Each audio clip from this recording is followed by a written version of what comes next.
नमस्कार दोस्तों, डॉक्टर गोविंद आज फिर आपके साथ में। आज का वीडियो बहुत महत्वपूर्ण है, इसको पूरा देखिए। अक्सर ये कहा जाता है कि कोई भी दो बर्तन जब पास में होते हैं तो उनमें आवाज़ अवश्य आती है। इसको इस तरीके से समझने का प्रयास कीजिएगा मित्रों कि हमारे जीवन के अंदर हम ये देखते हैं, समाज के अंदर काफ़ी लोग ऐसे होते हैं जो कि संयुक्त परिवार में रहते हैं, भाई भाई पास में रहते हैं, उनकी पत्नियां, उनके बच्चे।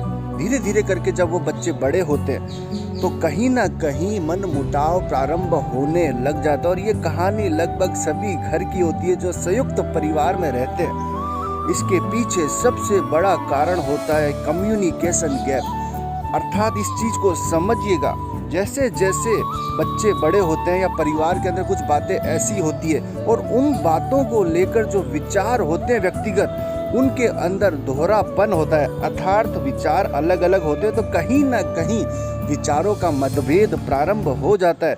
और यही इस चीज़ को बढ़ावा देता है कि बर्तन पास में होते हैं तो बजने लग जाते हैं।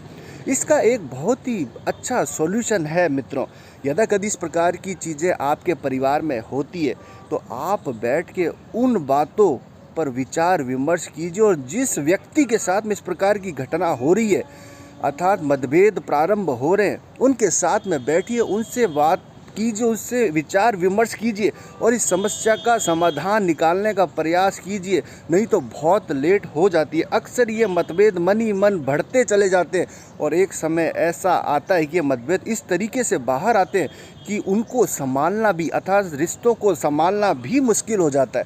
इसलिए मैं आपको इस वीडियो के माध्यम से ये बात कहना चाहता हूँ कि हमें इस जीवन में बनाए गए जितने भी संबंध हैं उनकी रिस्पेक्ट करनी चाहिए। और इस प्रकार की घटनाएं कभी हमारे जीवन में होती है, परिवार में होती है, तो हमें उसको समय देते हुए उस व्यक्ति विशेष के साथ में कम्युनिकेशन अर्थात बात करके, वार्तालाप करते समस्या का समाधान अवश्य करना चाहिए, नहीं तो ये हर घर की समस्याएं हो जाती है। उम्मीद करता हूं कि आप इस बात को समझेंगे, क्योंकि वार्तालाप करना, किसी भी बात को मन में बैठाए रखना लंबे समय तक समस्या का समाधान नहीं है।